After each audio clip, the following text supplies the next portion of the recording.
Okay, so this is my digital literacy narrative. My reading and writing practices right now are pretty different. While I love books and love to read and will do so almost any chance I get, I don't really like the process of producing a book, like writing. Don't get me wrong, I respect the process of writing and have enormous amounts of admiration for those who produce the books I really like to read, but I don't really like the process. I'm also not very good at it, so it kind of plays a big role in why I don't like it. It's it's always feels really tedious and overly flamboyant, like you need to be super eloquent when I can't just deliver the information the quickest way possible and I have to hook the attention of the people who are going to read what I write. But, I do genuinely enjoy the challenge of writing.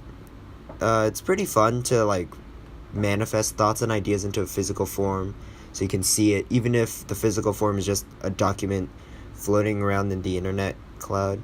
So, yeah, that's my current relationship to reading and writing. So at the beginning, I didn't really like reading or writing.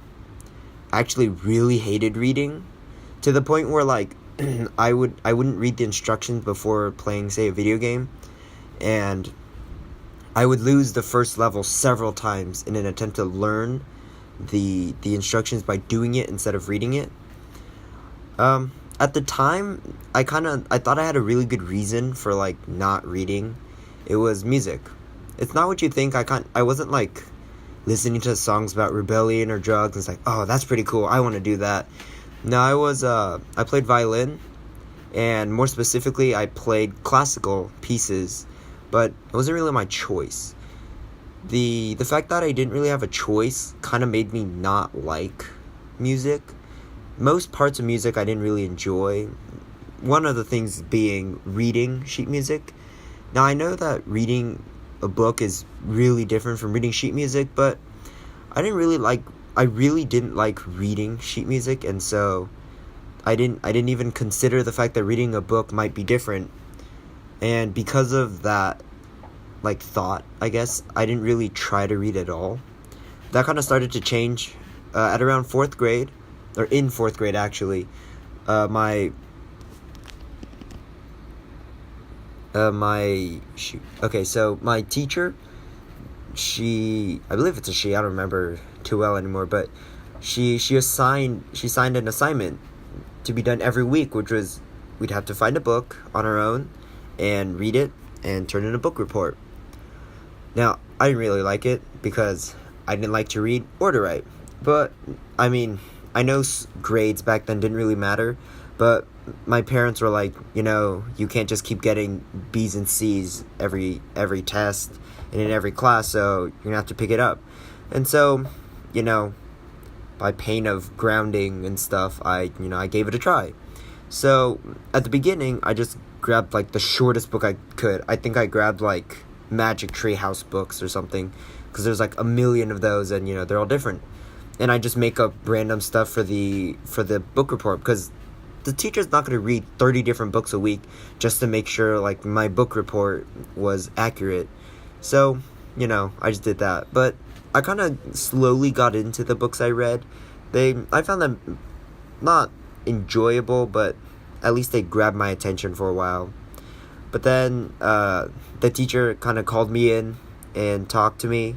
It's like, hey, you need to start reading at your grade level, and the books you were choosing are way too thin. So I was like, fine, I'll grab the biggest book I could possibly find. And at the time, at the school library, it was Aragon. That Picking that book probably counts as the moment that changed my perspective on reading, because I thoroughly enjoyed Aragon. I still go back and read it every so often. I didn't bring it with me to college, but, I do read it when I get the chance. So, I found that I actually enjoyed escaping the real world with its limitations to hide in a fictional one where anything was possible. Aragon had dragons, elves, dwarfs, magic, stuff like that. So when I found that I enjoyed it, I went ham. I just found almost every book, any book I could get my hands on that was fantasy or science fiction. I'd read it. I started reading a book a night. I'd stay up super late just to, finish the adventures in whichever book I had decided to read. So, I mean, the change wasn't as dramatic as, hey, one day I decided to read a book every single day. No, it was it took a little bit longer, but not by much. Maybe like a month or so was when I started really reading a book a night. But, yeah.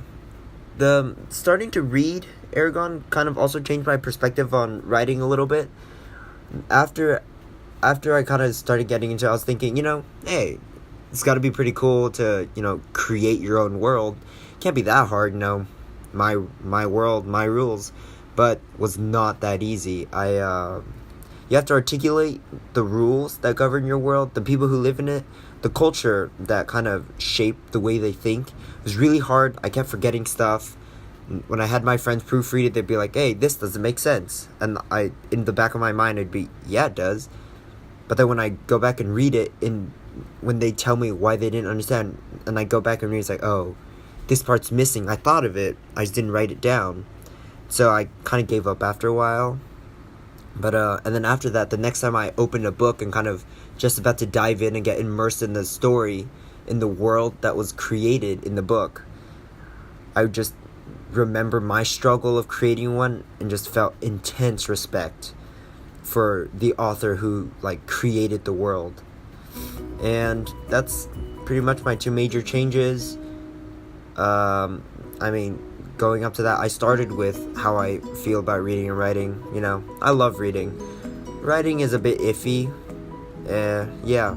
So the way I found out about it's kind of weird, but there it is.